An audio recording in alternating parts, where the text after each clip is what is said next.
actually shared your first race car. You didn't both have one. You shared the car. What was that like? I mean, did you enjoy that? No, not at all. But a guy gets starting to win 75, 50, 75% of the time he comes out, and now all of a sudden there's a lot of people in the pits that don't like that guy. They keep yelling cheater. He's cheating. Winning. If you're winning, you're cheating. Nobody can win. Little Bobby will bounce back. He'll be all right. He'll be all right. Before you know it, Wes will be laying on the front stretch at Charlotte with him again, helping him hug the trophy. So all will be well in the Bobby Pierce world. You guys tell me, how many times does somebody beat the truck fair and square? I'm not talking about breaking or anything like that. How many times do you get beat in that truck at Thunder Mountain this year? 0. And welcome to another edition of Dirt Racing in the Bluegrass Live, presented by Bluegrass Restoration and Construction. We are live back in the Wilson Plumbing studio here tonight for another episode. We're calling this the Man, the Myth, the Legend, Paul Butterball Wooldridge, as we've got the Paul Butterball Wooldridge Memorial coming up this Saturday night at Richmond Raceway, West Lanham. I'm really excited about this show. We're going to have Steve Wooldridge on here just a few minutes with us. Going to have Brian on possibly a little bit later too, but just his family, and going to get to know Paul Butterball Wooldridge just a little bit here this evening, and I'm really excited about that. Me too. Heard a lot of stories about him. Saw a lot of pictures. Knew how good he was across the state in stock car racing, and just really looking forward to hearing the stories from his family. And then we're going to honor him on Saturday night at Richmond Raceway.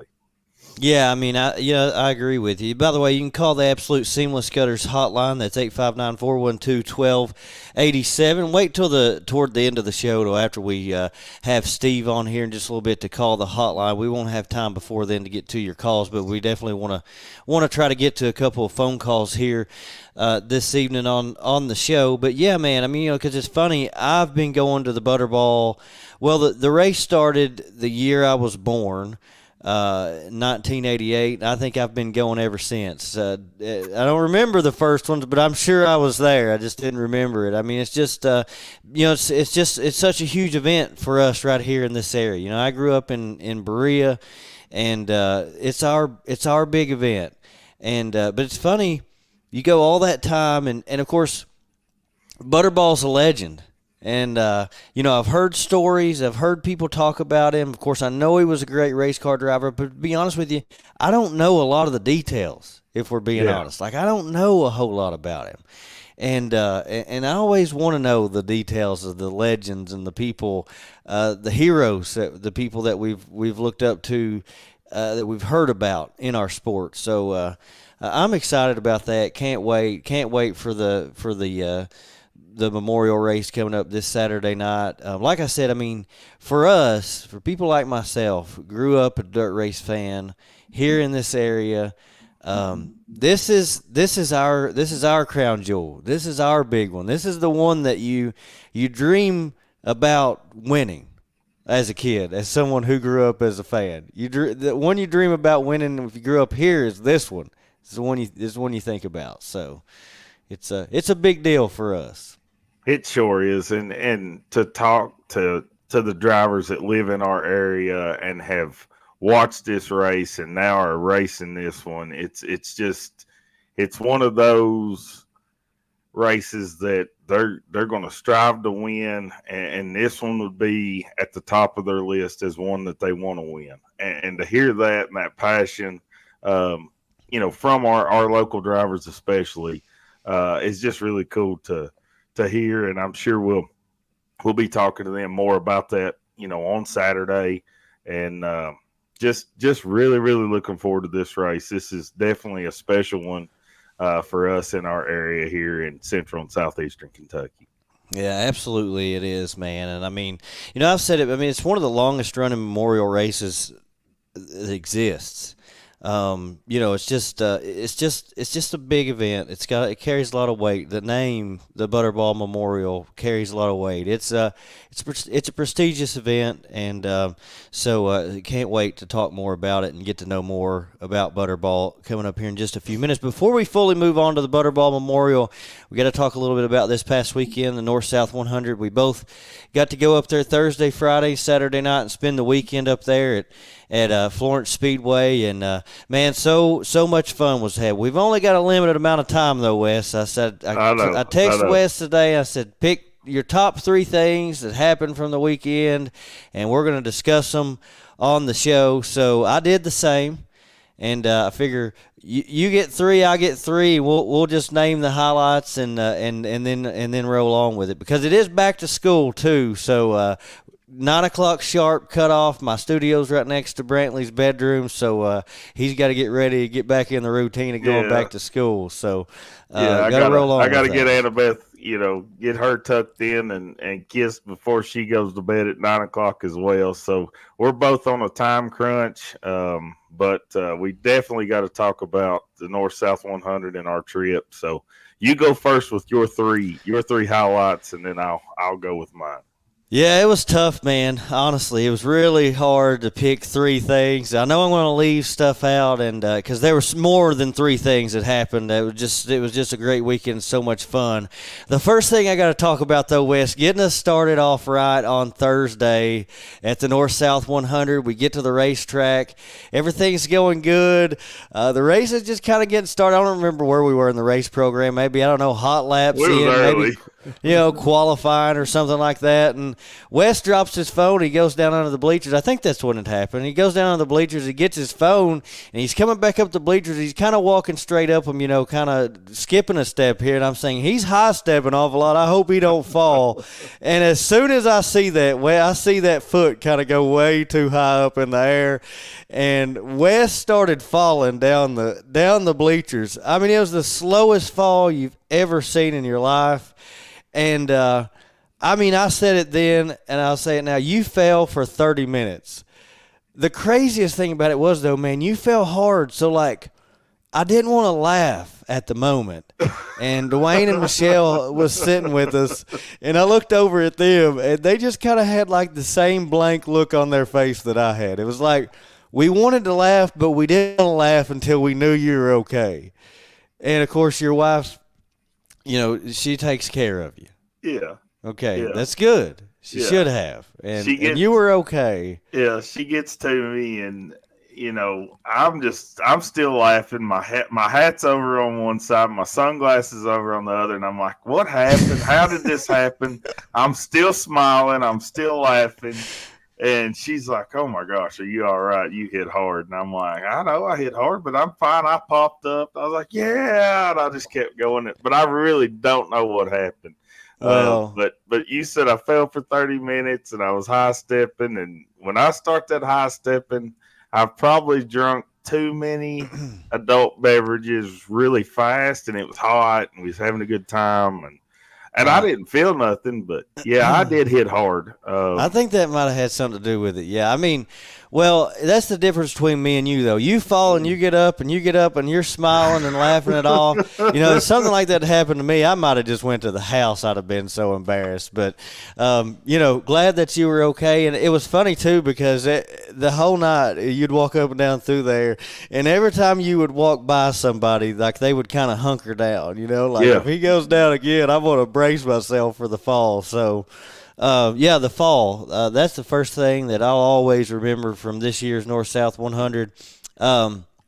Second thing, the party on Thursday, the backstretch over there, you got dance tunes and everything going on. But the coolest thing about that, and we talked about this a little bit when we had Dustin Linville on our show up there at the North-South, but the coolest thing about it for me was you're back there and you're hanging out and you're standing there talking to Linville, and then up walks Chilton, and then here comes Victor, and we pretty much spent the whole night from there on just hanging out with those guys, and there were other people around too. But it's like, how many opportunities do you get? And it's like only at the North-South are you going to get that opportunity to just hang out with those guys, and Chilton was kind of joining, of course. I said this on the show at the North South. I don't know if I don't know if Chilton and Victor, or I don't know if Linville and Victor had spoke before that moment. And I kind of made the joke because here Victor's coming in, and then they just kind of start hanging out there, and we got pictures of them, and all this stuff, and it's like I almost woke up, and then Chilton's kind of agging stuff on, like he's kind of provoking, seeing what he can get out of them.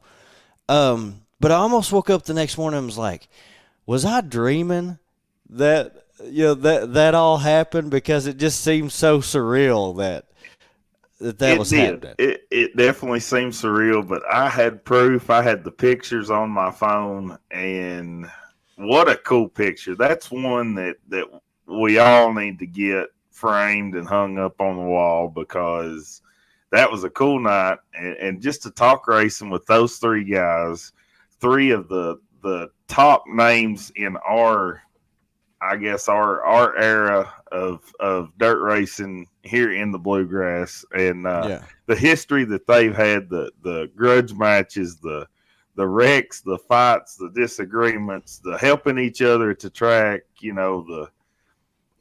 talking to Linville, and he looked up to Victor and just, idolized him as a young kid in the racing. And, throw Chilton in there. He's raced, forever, seems like, in a super late model all across the state and the region. And Victor Lee, the Lincoln Leadfoots won, Battle of Bluegrass championships, and went to Florida and won Gators. And I mean, just talking racing with those guys was a blast. I agree with you. Former Butterball winner, two-time Paul Butterball Wooldridge Memorial winner. It's funny because at some point in the night, we all ended up on the flag stand taking. It was Victor's idea. Y'all ever been to the flag stand? No. Let's go. And so we end up on the flag stand taking selfies, and you know how you do stupid stuff, you realize you're doing it at the time, or maybe you're saying something stupid and you do it, you just keep saying it. And if I said it once, I bet I said it 100 times, but for some reason I remember this. I kept saying, Victor, I'm your biggest fan. And he'd say every time he'd say, I know you are, Josh. I mean, it was like it just kept going on. I'm like, I woke up the next day like that was dumb. I don't know why I kept saying that, but you know how it is. You just do dumb stuff sometimes, even though you realize you're doing it. It's kind of part of the fun. But the third thing though is, and I'll finish with this one quickly. We got to get to yours, and then we got to get Steve Wooldridge on here and talk about the Butterball. And but Greg Miller came up, and he was able to go to lunch with him, and Bartley Grant was there with him. So got to go to lunch with those guys. Greg actually bought my lunch there. Wes was participating in the cornhole tournament, but being able to sit there and just hang out with him, and then Bartley Grant. And this is the way I am. When I am around people in racing, I want to know stuff, so I just ask random questions. And so I was just sitting there with Bartley, and I would ask him like something completely random from 30 years ago that I remembered happened, to see if he remembered it. And sure enough, all of it he seemed to remember. So that was a lot of fun. And I'll throw in there too, Dwayne and Michelle. We got to spend a lot of time with them this weekend, so that was of course any time with them is always a whole lot of fun. But so that's my 3 / almost 4 things. You go ahead. Well, I agree with everyone that you mentioned. Was all good things, and even the fall. I mean, I just laughed it off. All I really noticed initially was I had a pretty bad scrape on my right elbow, but I could feel a little bit that my back where I'd hit. So it's finally starting to change in some color today. Yeah. Okay. It's bruised and it's sore, but it's took it a couple days. I think it was more internal bruising than showing on the outside. But you hit a lot of high points, and all of those was great. Just a blast to be up there with you. Thursday, Friday, and Saturday, and racing. North-South 100 is always one of our favorite races of the year, and one that we circle on the calendar and look forward to, just like the Butterball that's coming up this weekend. But just great to see so many people up there, all of our friends and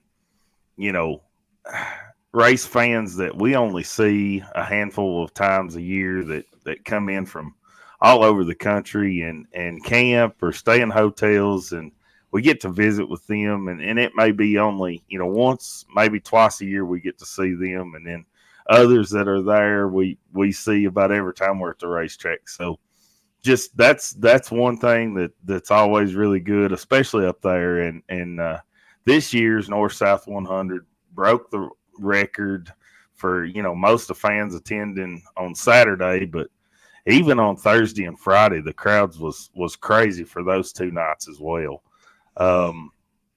Another thing was getting to do our live show over there in vendor row with all the t-shirts and memorabilia and all that, to have Josh Rice, Dustin Linville, Devin Moran, and Blake Brown, to have those 4 guys on was just so cool, and do a live show there at the North-South 100 on Friday. That was just too cool. I don't know. I've mentioned several things, but just an awesome weekend, and had a blast. Yeah, I mean one of the greatest things there to me, like you said, being able to get those drivers on there, and then just having the people there, the crowd that gathered around during our show, being able to experience. We both said it sort of felt like being on a Kentucky Sports Radio remote. Just made it for a cool vibe. Especially with Josh Rice, we had the biggest crowd there, and then left over with Dustin Linville and some of those other guys too. But their reactions there live from the track to what they were saying, and Josh Rice said, "We're going to paint over the Florence y'all with Rice Brothers y'all," and that got a big reaction from the crowd. I don't know if it came through on the live feed or not, but that part of it was really cool, and hopefully something we can continue to do in the future.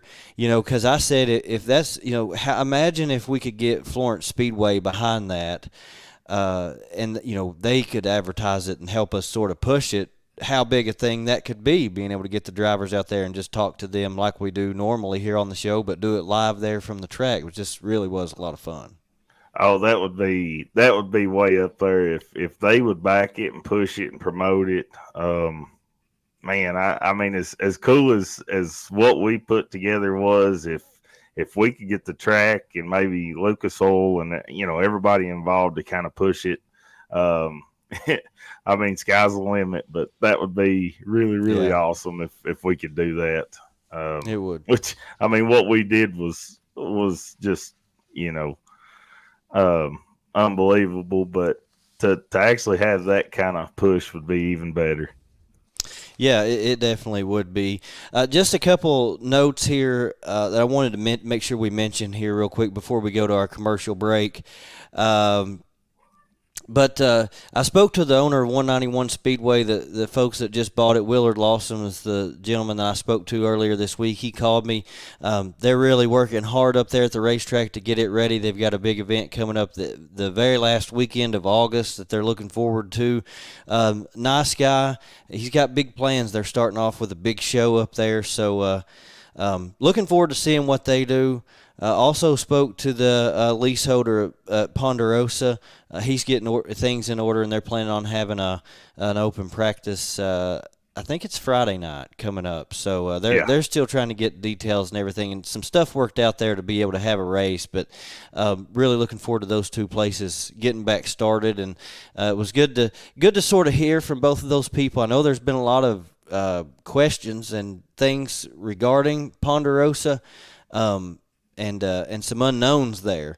And honestly, I think there's still a lot, but I think some more details will keep coming out over the next couple of weeks. And of course, like I said, they are having that open practice on Friday night, so that'll be a great thing. Well, let's not waste any more time, man. Let's go ahead and go to a commercial break here real quick. Hang with us. I know we've got a lot of family and friends of Paul Butterball Wooldridge on here with us tonight. I was seeing on Facebook they're all saying that they're going to be coming and watching the show here this evening. So when we come back, we'll bring Steve Wooldridge on and get to know the man, the myth, the legend, Paul Butterball Wooldridge.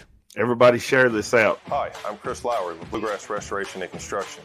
From simple service work to full paints, roofing, flooring, and everything in between, we're your one-stop shop for your home maintenance and remodeling needs.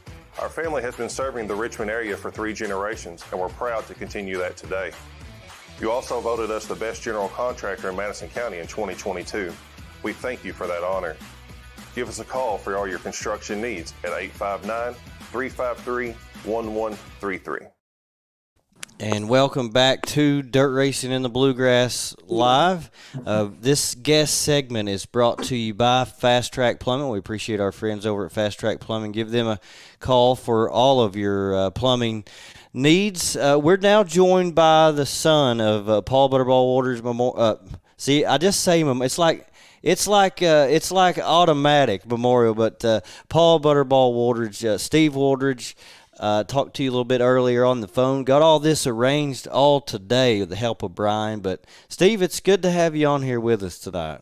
Glad to be here. Thanks for having me. Yeah, absolutely, man. It's an honor.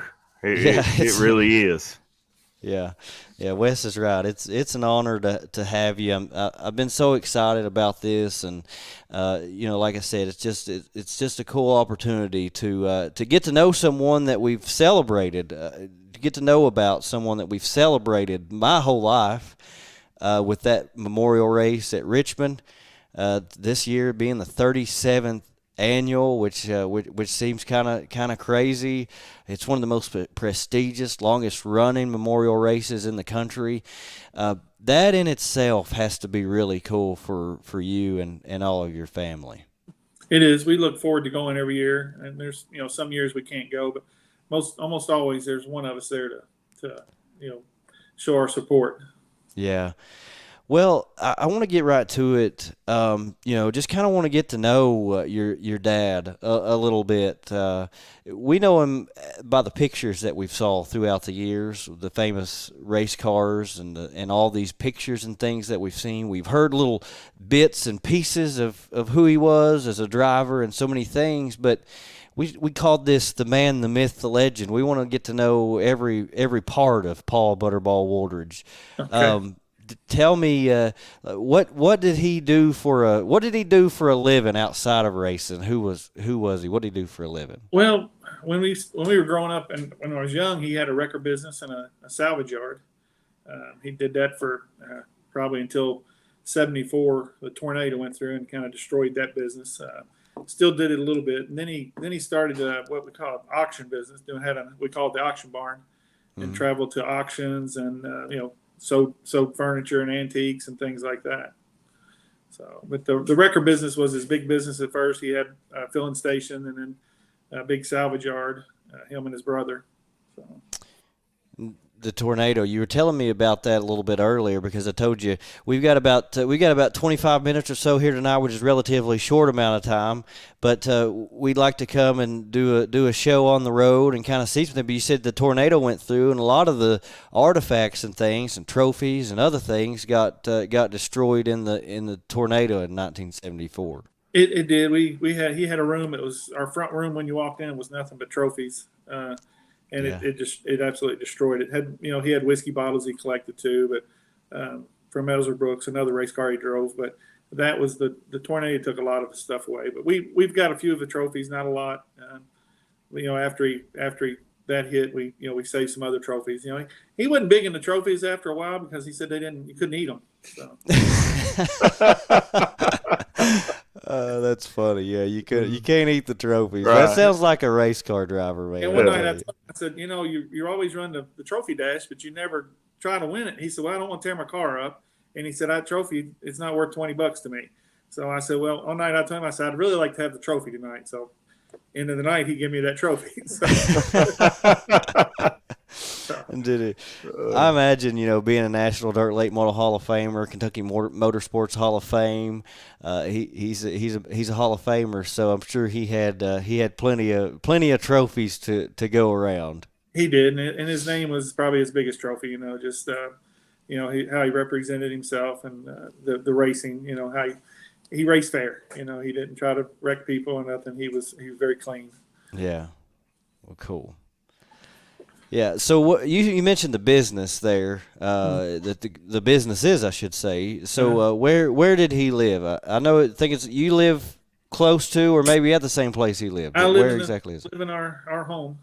After my mom passed away, we bought it, and it's in Frankfort. When he was here, he had two brothers that lived on the same street, and now that I own it, I have three brothers that live around the corner from me. We all live on the same road, so we kind of kept it in the family, and it's in Frankfort. It's about a half mile off interstate. It's real close to 64. So wow. Okay.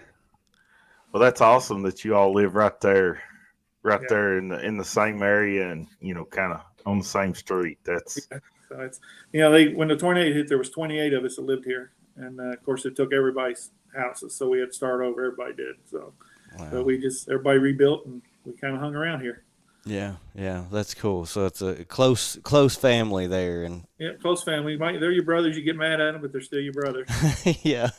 yeah, for sure. That's something that doesn't happen as much anymore these days. I mean, even when I was growing up, we were with our cousins all the time. I mean, every day. Lived a lot of times at the same, in the same area. Could walk to each other's house and that sort of thing. And even for us, it's not that way anymore. People are more scattered out most of the time, it seems like. So that's a really cool thing. Well, so how would you describe? He was your dad, of course. So I guess the way to put this is, how would you describe your dad? What was he like as a person?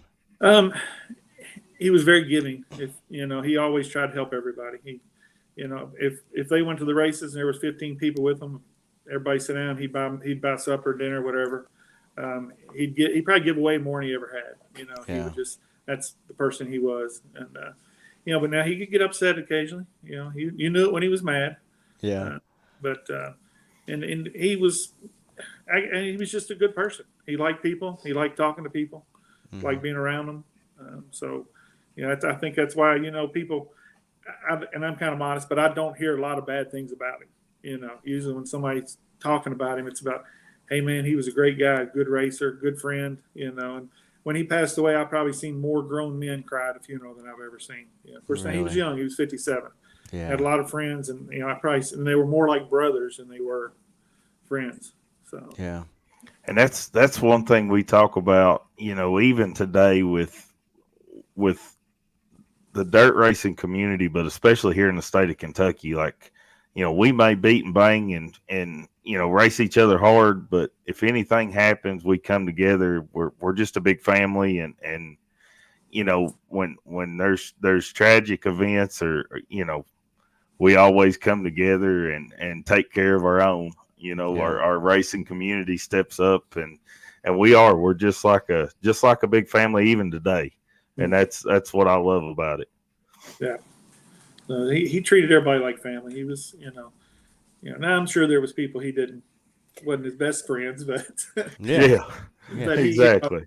He would let them know occasionally what he thought of them. So yeah.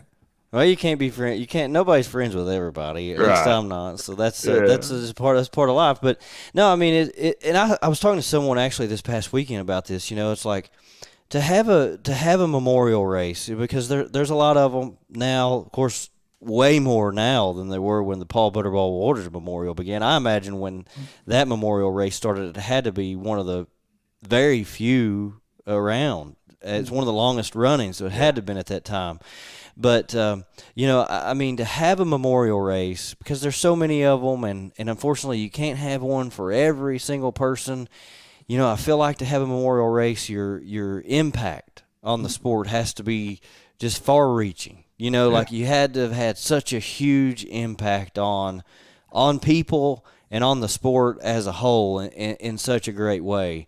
So, it makes sense what you're saying, because, like I said, not just anyone can, and I don't know, this almost sounds bad. I don't mean it to be, but should have a memorial race after him. And, Butterball's a name, man, that just when you say it, people know in this race community know what you're talking about.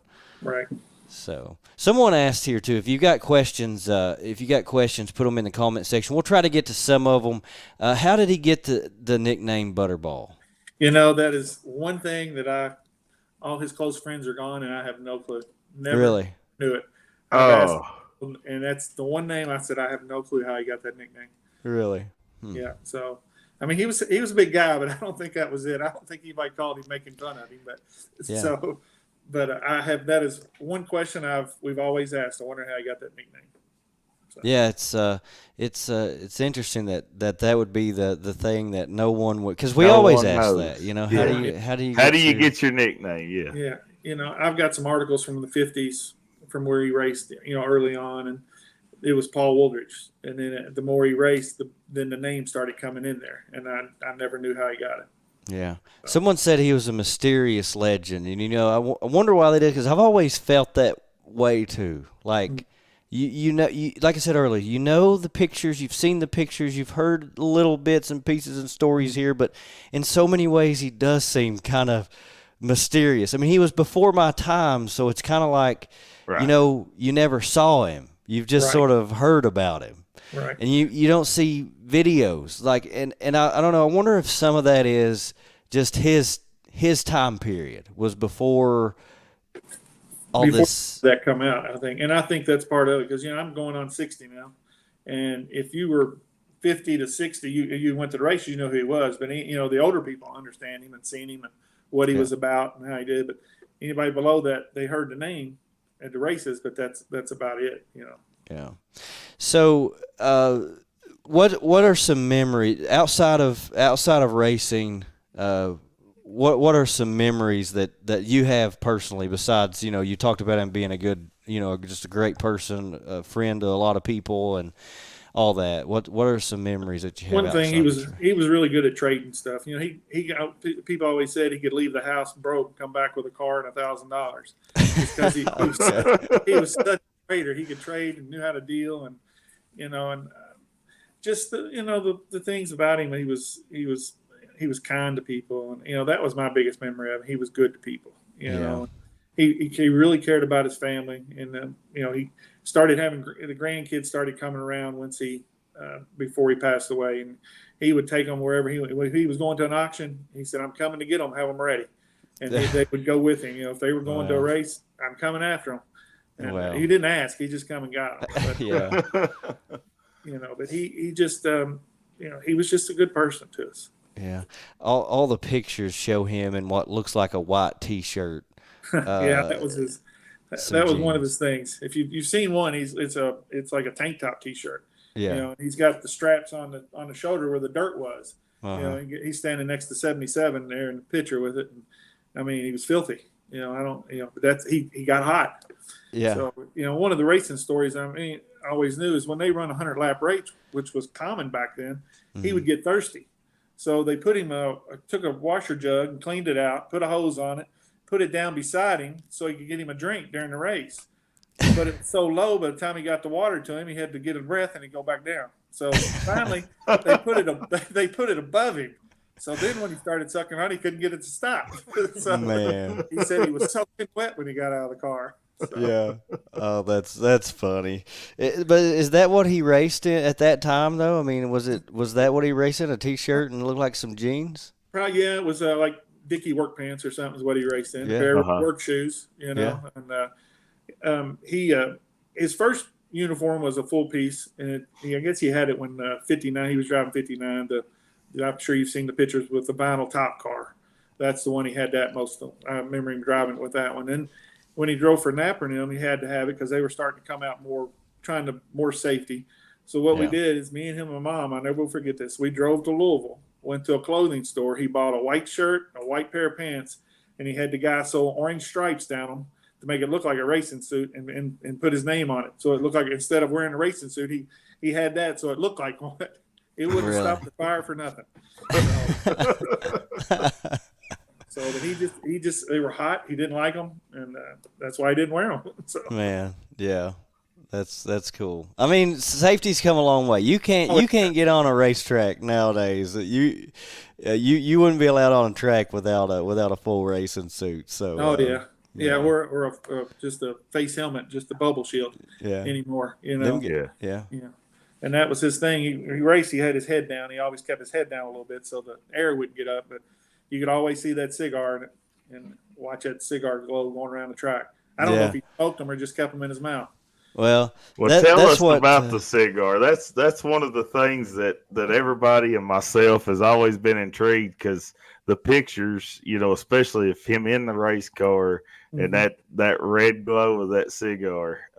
Tell us about that. He always had a cigar. If you look at pictures of him standing around talking to somebody, if you look at his hands, he's always got a nub of a cigar in his hand. But I don't know how he come up with that, but he just started racing with it. And I think he just liked to have it there to have something in his mouth to concentrate on versus just driving, Yeah. So, but he always had that cigar. And towards the end of the year, when he got ready to quit, he had cigarettes in there, but I think he ever smoked them. I think he just had them in his mouth, something to chew on. So. Yeah, I could imagine that would be helpful though, because I mean people that smoke, they pretty much smoke while they're doing anything or kind of associate everything. It sort of helps. Just I don't know, it helps focus. I don't know, something like that. Make it hard today because you got these full face helmets and all, and it'd be hard to smoke a cigar with the way things are today. But no, cool. A lot of the drivers did it. I mean, Dick Trickle and all them guys always had the cigarette or something in their mouth when they were racing. Yeah. So you think it might have been almost like a security blanket type deal, like something like you had to have it while you was in a race car, or working on it or whatever. It's just one of them things. He could have, but he always had something in there. So yeah. Well, I've always chewed, so it's kind of like associate things with that. And you can't do it without doing that other thing. It's kind of like I've always got to chew in the back here of my mouth when we're at the racetrack, but I don't know how. I couldn't be able to chew. I'd be like, where do I spit? I'd have it everywhere. Yeah, it might get a little messy inside the helmet with the way they're made today. But I wouldn't have nowhere to. When he drove for Napa and them, the 12 car, which is the last car he drove. They come down, Autowise come down. They sponsored him. They come down and put cameras all in his car and his face in his face, looking out the window at his feet and his hands. And when he was racing, that cigar would go from side to side because they showed it. And he said, I look like an idiot. I said, well, good thing is nobody can see you in there. So, yeah, no one can see that close and personal, anyways. Yeah, I mean, well, it's kind of cool. So you mentioned the videos. Do you all have videos? Does anybody have any videos at all?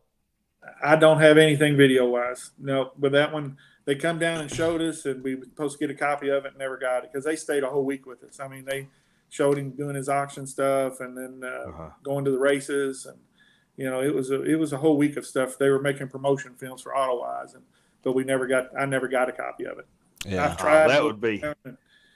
Just can't. That'd be something cool to have, and that's like something like that's way before its time. Like to stay a week and do in-car cameras before in-car cameras was even a thing. Yeah, it would be. Another thing I've always heard. My grandfather raced. I never saw him. He passed away way before I was born. But my grandfather raced, and I had some aunts that used to tell me when Butterball would come in and he would win, that there would be people in the grandstands that would they would get so mad because he always won every time he came that they'd throw their shoes at him on the racetrack. I don't know if it was like Victory Lane interview or whatever it might have been at that time. Have you heard those kind of stories? Like, is that something? Not shoes. I've never heard. I heard of a guy throw a beer bottle over the fence at him one night, and it went in the car. So he backed up and got out of the car and climbed the fence, and so it was on after that. So, but really? He was. Yeah, that's something you didn't do to him. You don't like him, don't cheer for him, but that's what he said. You don't like me, you don't have to root for me, but don't throw a beer bottle at me. Right. That was in the early '70s. And you had 2 seatbelts take off and you climb over the fence. So, Yeah. it was Yeah. probably just a guardrail. It wasn't really a fence. Yeah, sure. No, I'd say there probably wasn't, not like it is today anyways. I'm Yeah. sure probably a lot easier to I get never over. heard shoes flying over the fence. Now, they could Yeah. have. Yeah. I know one night he was racing, and me and my brother Scotty were young, and we were probably 9, 10 years old watching. We were standing right on the fence. And he'd go by and he'd point. He would just shake his hand and point. And that guy said, somebody's standing there, said, what's he pointing at? He said, well, he's telling us to get away from this fence, is what he's telling us. He said, he's leading the race and telling you all to back up.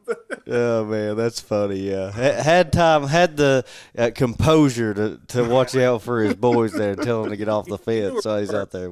Yeah, he knew who you were and what you were doing. So, well, talk to me a little bit about his. Give me some details about his racing career.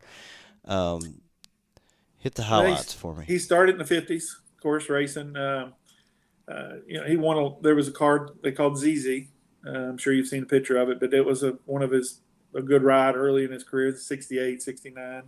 He won a lot of races in it. He drove for a guy out of Campbellsville named Burton.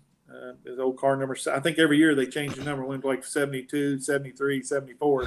Every year they change the number, I think. But and he had a heart attack and died, suddenly. So he was out of a ride. And then I think it's when he got into the ZZ ride, which was a really good car. And then after ZZ, I think when he went into 59. And I don't know how they met. Mr. Duncan just passed away here back in, I think, February. He was 70 or 93 years old. And his wife died in January. They'd married for 73 years. And so I went to the funeral. I really didn't know him because I was young, but I went and talked to his daughter and her husband. And he asked me, he said, I've been reading a little bit about it, and I've seen where he started his business in 1959. And he said, he got the number 59? I said, he started his business in 59, didn't he? He goes, yep, that was it. And I said, I finally figured that out. So, but Duncan and them was a big ride back in the day. That was one of the best rides you could have.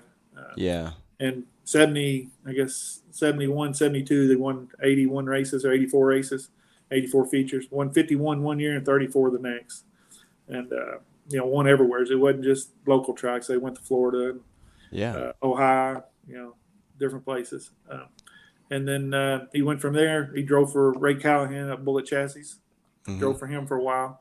And that was another good ride. And then, of course, drove Ernie's Bluegrass. Back in the early mid-'70s, people, they would jump around a little bit, different cars. If they didn't have a ride one night, somebody else would jump in it. One night, Dad's car broke down, and Floyd Gilbert didn't have it. He always took his extra car to the racetrack. He said, Dad said, let me drive that. He said, okay. So he said, I just didn't tell him not to win. He said he got in the car and passed us, and I don't think we saw him until the checker flag fell. He said. He said the owner of his car told him, said, don't bring that car back again. So, but and then drove for Dale Napper. That was his last ride. And he raced for him 3 or 4 years. They were still winning when he quit. They were, I think Jeff was growing up and they were going to put Jeff in a car. So they couldn't afford 2 cars. So they, family is blood. So they went with Jeff, which they understood. They knew it was going to be a little different.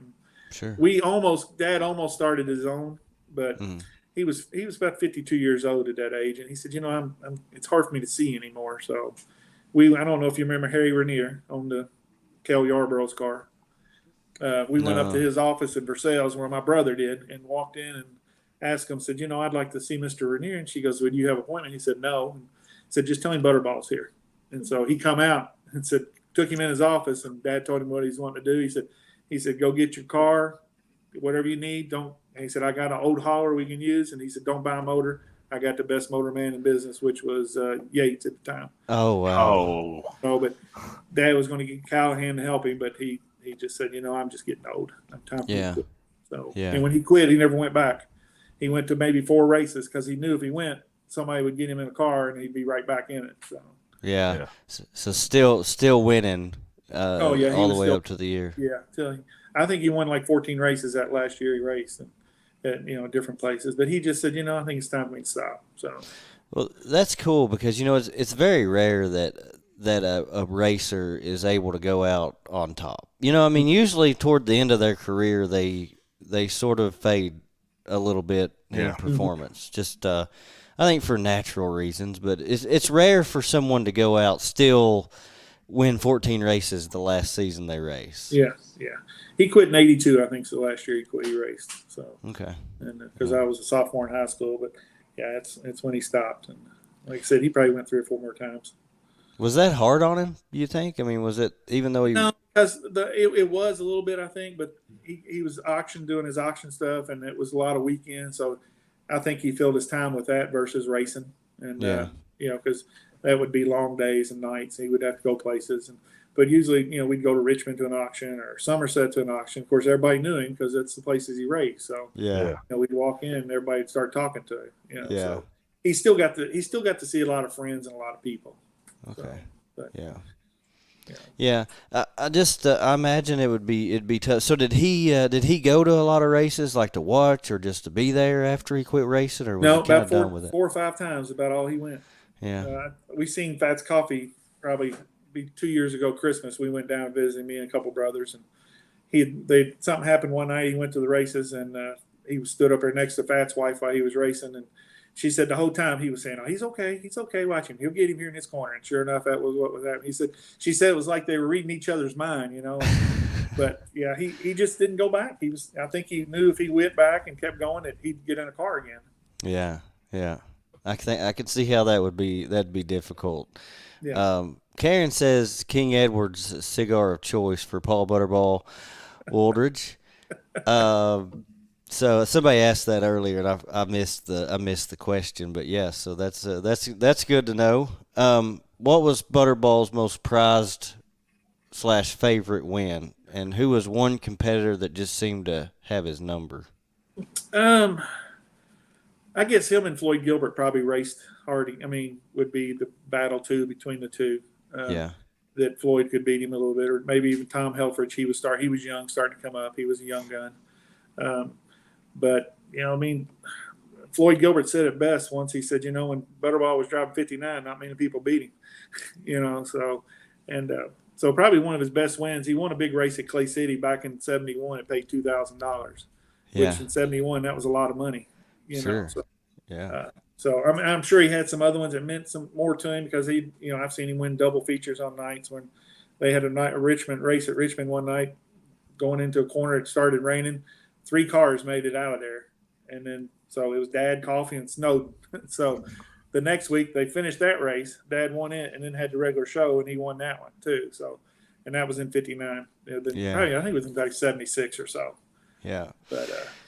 But he just, he liked winning. I mean, I wonder what he would think. I wonder what he would think today, knowing that people be there for that $20,000 when they race at Richmond. Yeah, that's what I'm thinking. Yeah, or people racing for $100,000 to win these days. Of course, times are so much different. Money, money's worth less. But I just wonder what he would think, because being back in the day, $2,000 to win was a big payday, and it was. Money was worth. It was just different. But he'd probably say, "Get me a car ready. I'm coming out of retirement."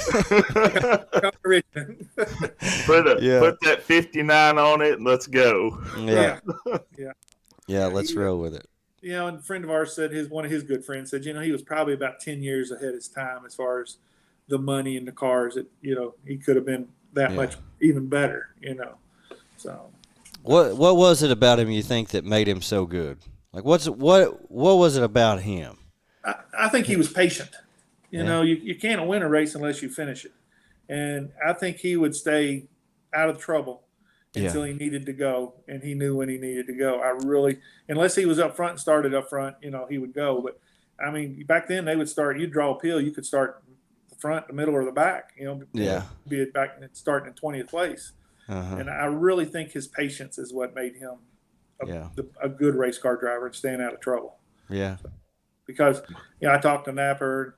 He always said, your dad raced for us for 4 years, I think, and I fixed one door the whole time he raced for us. He said, so when he raced, he didn't tear cars up. All you got to do is get the car faster. Yeah. And I know the 59 car, some people I've talked to said he just didn't tear it up. He just, he was patient. Yeah.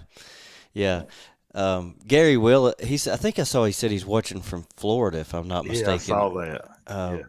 one of his sponsors, Duncan Machinery Movers. He's asked that as a question. I think that would be the case there, wouldn't it? Yes, that was a '59 car. Yeah. Yeah. So Gary watching all the way from Florida. I wonder if he must be. Maybe he's from Kentucky. He's just living in Florida now. But pretty neat to have him on here with us. Well, kind of looking here to see if I don't really see any. Have you saw any there, Wes? You can kind of take a look there real quick too, just to make sure we didn't miss any good questions there. But well, this here from Randy Crump is kind of cool. He said he was my dad's favorite driver, and he stayed at Dad's house one night when he ran at Clay City on a Friday night, then Bluestone Saturday night. He said he had a lot of pictures too. I saw another post from him that he had a lot of pictures of Butterball. Yeah. And him, and Fats Coffee, when he come down to Frankfort, they would stay at our house, after the races on Sunday and go back Monday, or come in on after Richmond or somewhere, come up, stay all night, and then go to race at Frank County. Him and Dad were good friends, and they would, they could run 100 laps side by side and not touch each other. Yeah. But it was different times back then. It was good times, but like you said, the money was a lot different. Yeah. I've always said, man, I'll say it again. Like I would love just, I don't want to stay permanently because I like being where I am today, but I wish I could just go back for like, I don't know, just a very small amount of time just to experience what racing was like back then. Yeah. I just think it'd be a whole different world, really, in so many ways. Back then you had to build everything you raced. Now you go buy everything you need. Back then you had to make it. You had to make it strong enough to race. Sure. Yeah. Well, Steve, wish we had all night, man. I could stay on here all night. I'm telling you, it's so much fun. But I'm telling you, we're gonna do this again. We've got a whole lot more to talk about. I mean, we really do. We talk about Franklin County Speedway. I think that's what it was called. So many other things that we need to talk about, but that's good because we'll have plenty more next time we see you. So I do appreciate it, guys, and I appreciate you honoring him. It's it makes our family proud to it's been 40 years since and everybody still remembers him. It's a big honor for us. So we still got the shirts here. Yeah. I saw that. Yeah. I noticed it. Will we see you on Saturday night at the track? I'll probably be there. I've got to work, but I should be off in time to be there. So. Okay. Okay. All right. I guess Brian will be there racing. So. Yeah, he will. Yep. So that's right. He will be. Brian Wooldridge was going to try to join us. He's wrapping a car tonight, so he said he was going to be busy. But he is our Wayne's Auto Repair Driver of the Week here on Dirt Racing on the Bluegrass Live. He'll be there on Saturday, I'm sure. But man, thank you so much for joining us on here. Thank you to all of his friends and family. I know a lot of them on here watching. It has been awesome, and we truly appreciate you coming on here with us. Well, thank you all. Like I said, it's been an honor. I appreciate it. Yeah, no problem, man. Have a good evening. You too. Thank you. All right. Bye-bye. Bye-bye. Steve Wooldridge, the son of Paul Butterball Wooldridge, joining us here on Dirt Racing in the Bluegrass Live.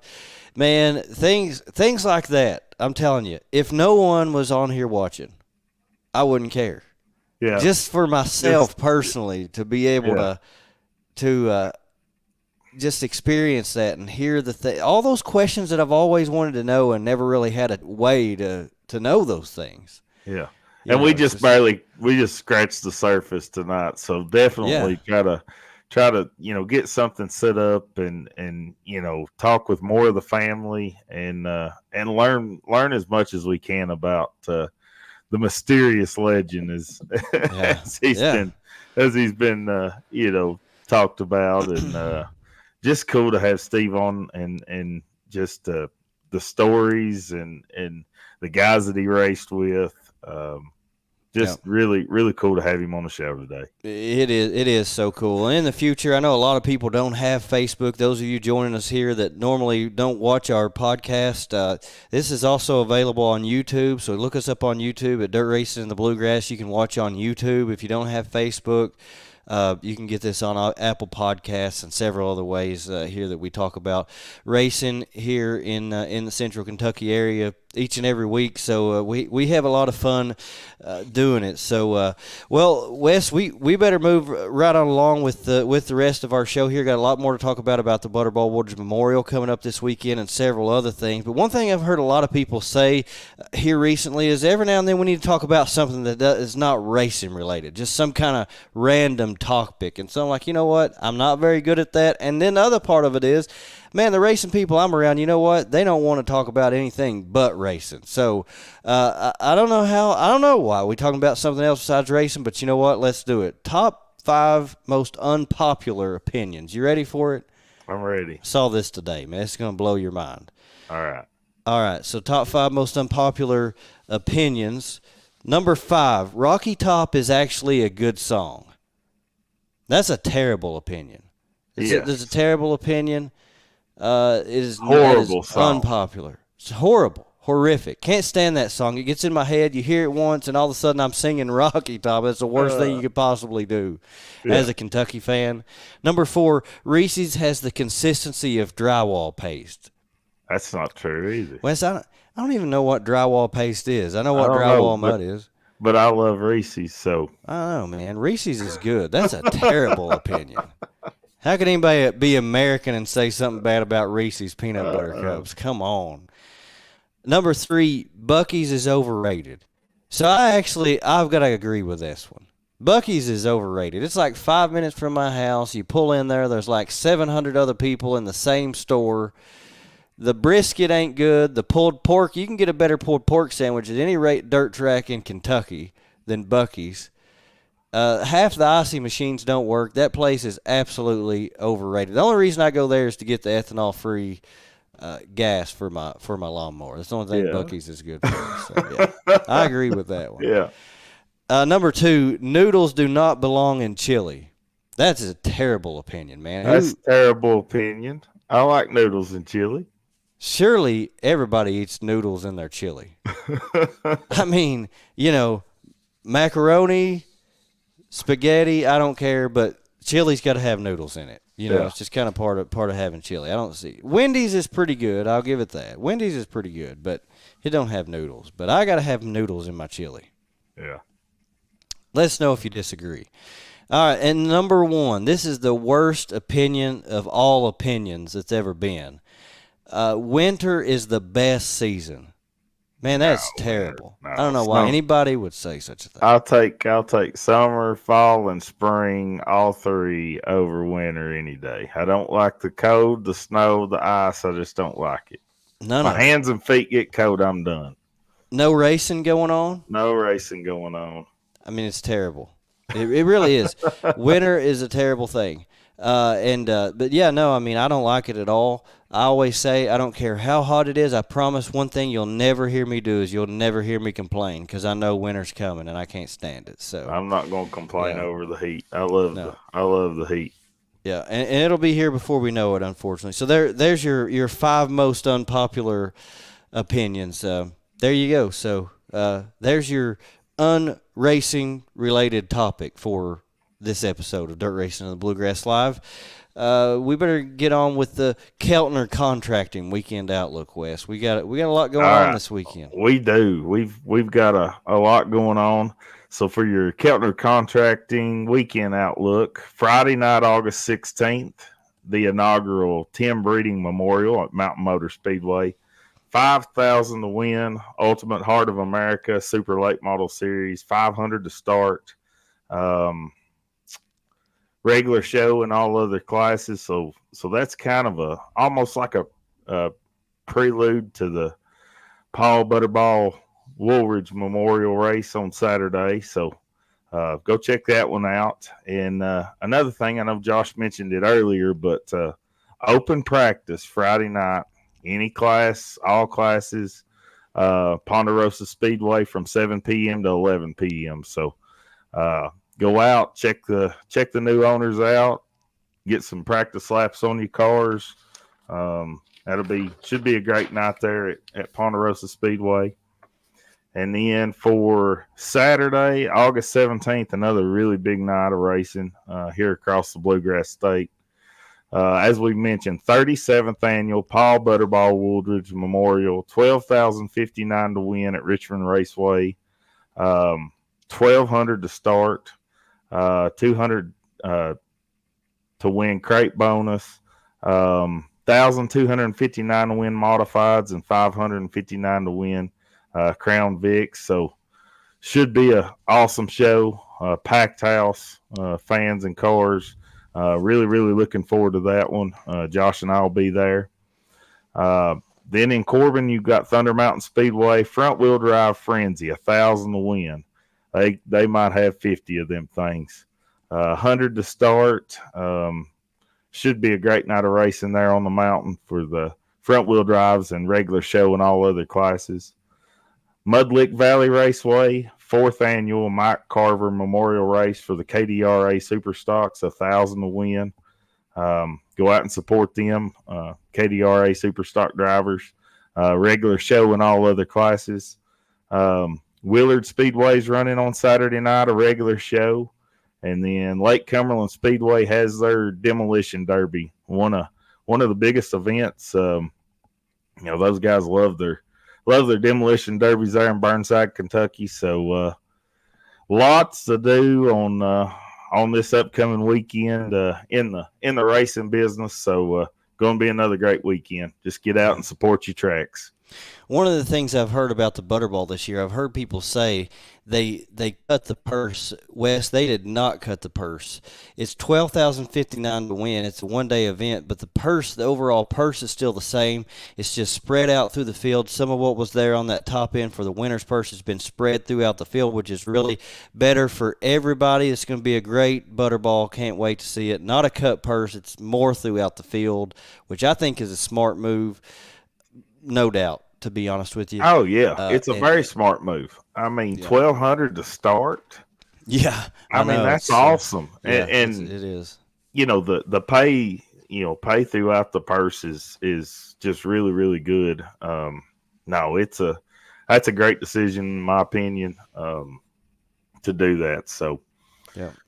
Really looking forward to it, man. All right. DirtManDiecast.com Steak Dinner Pick'em Challenge. We got to rush through this, Wes, so you're going to have to talk fast, buddy. Let's do it. Front wheel drives at Thunder Mountain. Let's start with that one. Front wheel drives at Thunder Mountain. I'll go ahead and take first pick for this one. I made the mistake. I said, you know what? I thought about it a day later. I said I should have picked Jim Rowland to win that one. He's going to win $1,000 to win front wheel drives Thunder Mountain. I'm going with Jim Rowland. Who you got? Man, that's a good pick. I'm going to go with Eric Parton to win. He's kind of had some bad luck, but he's going to get his ducks in a row and win on Saturday night. Yeah, that's a good one. It's a good pick there. Supers at Mountain Motor Speedway. You go ahead with first pick there. Supers. I'm going to go with Hawkins to get the win. I'm going to go with, I don't know, man. I don't know the details on this, but I'm going to go with Brandon Fouts. I don't know.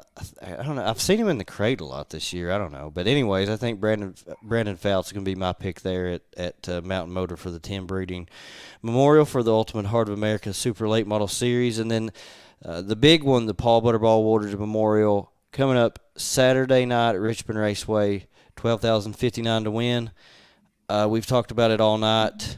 I do know that Ricky Weiss is coming back to Richmond, shooting for his third straight Paul Butterball Wooldridge Memorial victory. But, man, you know what? It has been a long time since a Kentucky driver has won the Butterball. And I know maybe these guys, other guys have some grasp of what this means. But if you grew up in the state of Kentucky, you've heard about the Butterball your whole life. And I'm so ready. It's been since Eddie Carrier Jr. in 2016, I think it was, somewhere around in there, like 2016, forever. 2018. Seems like forever ago. And I know everybody thinks, oh, he's from West Virginia. No, he's not. He grew up in Kentucky. He cut his teeth here in Kentucky. If you ask him, he'll tell you he's from Kentucky. He understood what it meant to win the Butterball. I'm ready for someone who understands the Butterball, what it means to win that race, to win the thing this year. So I've got a couple drivers in mind that a bunch that I'd love to see win it. But I'm going to go with and this is going out on a limb because I don't know who's going to be there, to be honest with you. But I'm banking on it, and I'm going to go with. Man, I'm trying to decide honestly as I'm talking here between a couple, but it's a hard pick. I don't know. I'm gonna go with Josh Rice to win the Butterball this weekend. I think he's due a big win this year. Josh Rice is gonna win the Butterball this year. Man, that's a good pick.